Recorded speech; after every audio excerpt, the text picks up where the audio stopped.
23 minutes past 6. A very good morning to you. Welcome to Talk. This is Morning Glory, the home of common sense.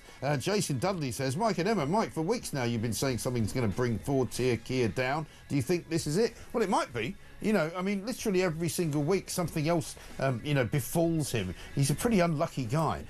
You know, he doesn't seem to have any clue as to how to do his job. And he doesn't even look like he's very happy. And the book that came out at the weekend as well, this new book called Get In, seems to be a complete and utter kind of, calumnification, if you like, of Keir Starmer and how incapable he is of being Prime Minister. Let's have a voice note, shall we? Morning, Mike. Pete from Bath here. After thinking about yesterday, I was thinking, imagine Keir Starmer doing your show. Good morning. Welcome to Morning Glory with me, to Care. Oh my God. Everybody would switch off. In fact, the whole country switched off, I think, from this bloke. Have a great day, Mike. Thank you very much, Pete, there in Bath, where I used to live. Pete, can you imagine Keir saying, let's get it on? Let's get it That's on. frightening. Yeah, I've ordered I'm just going to keep saying this. I've ordered a voice coach for Christmas, and she's going to be here very shortly. And then I'll be home later, darling. Leaps out of her box doing a leaps out Mariah of the box Carey or something. with a mask on. Ta-da! Ta-da! I mean, very weird. Now, listen, if you thought that was bad, though, I've got some news for you. There's a guy called Jürgen Meyer, who apparently is some kind of energy genius. He's the CEO of GB Energy, this fictitious organisation. You might as well call it the Wizard of Oz, right? Yeah. He might as well be the Wizard of Oz. And you go, what have you got there? I've got an amazing company over here. What does it do? Not really much of anything. Have you got any employees? Not really, no. Are you going to sell any energy?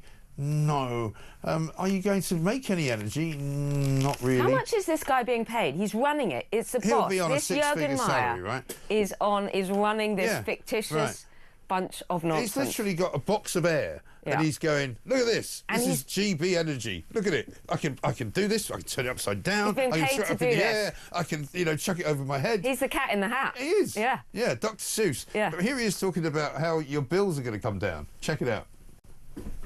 It will help bring energy prices down. When?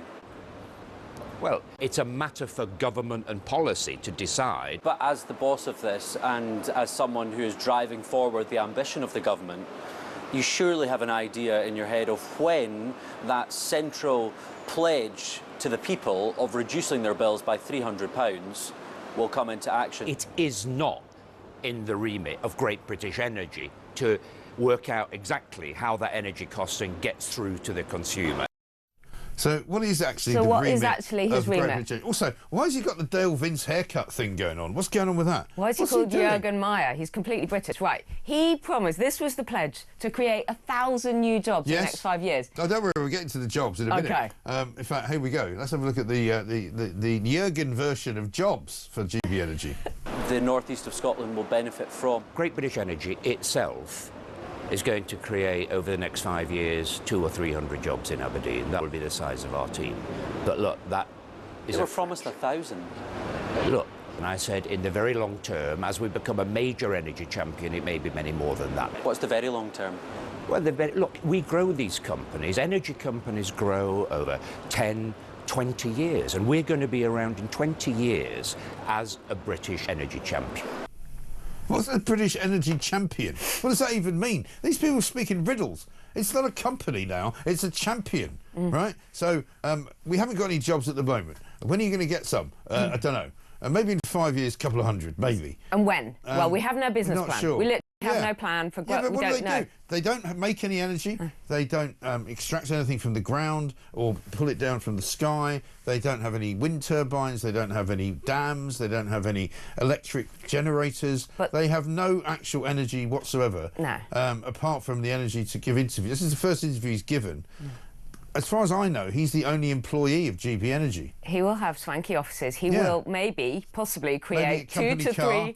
300, yeah, of course, Yeah. and big salary. Yeah. 200 to 300 jobs, possibly somewhere around Aberdeen in the next 5 years. Yeah. Jürgen! Jürgen, what are you doing? And what does he do all day? What does he do So he all comes day? into work, right, sits down. What should we do? GB Energy. What? Well, does he literally, what does he do? Any meetings today? No. Are you going to give it any jobs, any job offers? No. Is there some wind? No. Can I harness the wind? Can we harness Bit the of wind? Wave? No. How about wave energy? Can we harness? No. Is he based in Aberdeen or London? Where is he? I don't know. Should we have a couple of meetings with people, maybe on Zoom? Well, who should we have a meeting with? Ed Miliband, isn't he? He's always free for a meeting. Yeah. Let's talk to him. I mean, it's a joke, isn't it? It'd be really interesting to find out exactly what's going on here. Who's being paid what they do. Literally, what do they do? I tell you what, I'd like a day in the life. A day in the life of Jürgen Meyer. You know, what time do you get to work? What do you do until lunchtime? Gym. You know, bit of gym. Go to the gym. You know, you should have a bit of counselling. Scheduling some meetings for 2045. Get a voice coach in for a couple of hours. You know, I mean, what do they do? Do the odd interview like that. Yeah. That went well. Try and get hold of the Prime Minister. Oh, sorry, I'm in Brussels today. Is he back, by the way? Does anybody know? Is Starmer back? Hopefully, he's back in Britain. But it's not a joke, though. GB Energy, this supposedly organisation was going to transform the way that we harness energy, the way that we sell it, the way that we generate it. We're going to have energy security. It's complete and utter, I'm sorry, BS. And I just want you to play, every hour I want you to play Keir Starmer saying you will not pay a penny more. You will not pay a penny more than you paid last year. Well, let's have a look. While council tax bills are going to rise by 10%, maybe even in some places 20, 25%. People cannot afford this. According to the Telegraph, people are absolute. Does Keir Starmer have any idea? No, of course not. People are literally struggling to pay their basic bills. 3 million people will face council tax rises of up to 10% under measures signed off by Angela Rayner. Apparently, in a written ministerial statement, she confirmed that residents in Labour-run Bradford would face the highest proportional bill rise in the country. Bills for 358,000 people in the London Borough of Newham, which is run by Labour, and 154,000 residents of Windsor and Maidenhead will all be seeking a rise of between 10% and 25%. Birmingham City Council, which is effectively bankrupt and run by Labour, has been allowed to increase council tax by as much as 7.5% for 1.2 million people. But 25% increase, people cannot afford that. No. It's ridiculous. It really is. I mean, there are serious questions now, I think. Yeah, absolutely right. Just going back to Angela Rayner and free speech and all the rest of it, not just the Islamic question, but basically Robert Jenrick has said the government should drop its plans for such a deeply flawed definition of Islamophobia. Of course, we should tackle anti-Muslim hate wherever it occurs, but this definition is a Trojan horse for a blasphemy law protecting Islam. You know, and basically that's what we have to be very careful of, isn't it? And that's why it matters about Dominic Grieve being appointed, because he's written reports in the past, he's written a foreword to a book all about basically just saying how wonderful Islam is and how you know, any criticism. So you can't criticise Christianity in this country, but if you say anything... Well, have you seen that story? You can say exactly what you like about Christianity. Have you seen that story about the guy who burned the Quran at the weekend? And the Manchester police apparently not only arrested him, and I think are still holding him, but they released his name and his address, effectively, including, you know, all details about him, which they would never do if it was somebody who had been arrested for some kind of Islamic crime, right? Yeah, and Jenrick has been saying, why do Labour MPs think it's acceptable to mock Christianity but not Islam? Time and time again, this Labour government displays an Orwellian disregard for freedom of speech. And I don't want Angela Rayner in charge of this stuff. No, I don't think Or Dominic Grieve. Andy in Cleethorpes says, morning, Mike. I really do not object to Angela Rayner setting up a council on Islamophobia. Any council that she has contact with will usually be bankrupt within a year. Keep up the good work.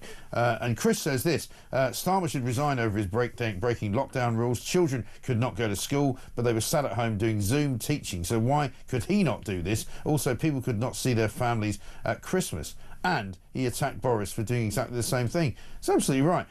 Carl says this from Telford. You do know with this voice trainer on Christmas Eve, nothing will be done. Stalin will not be charged and it will all be blown under the carpet. Sadly, nothing will be done. Well, Carl, you know, watch this space.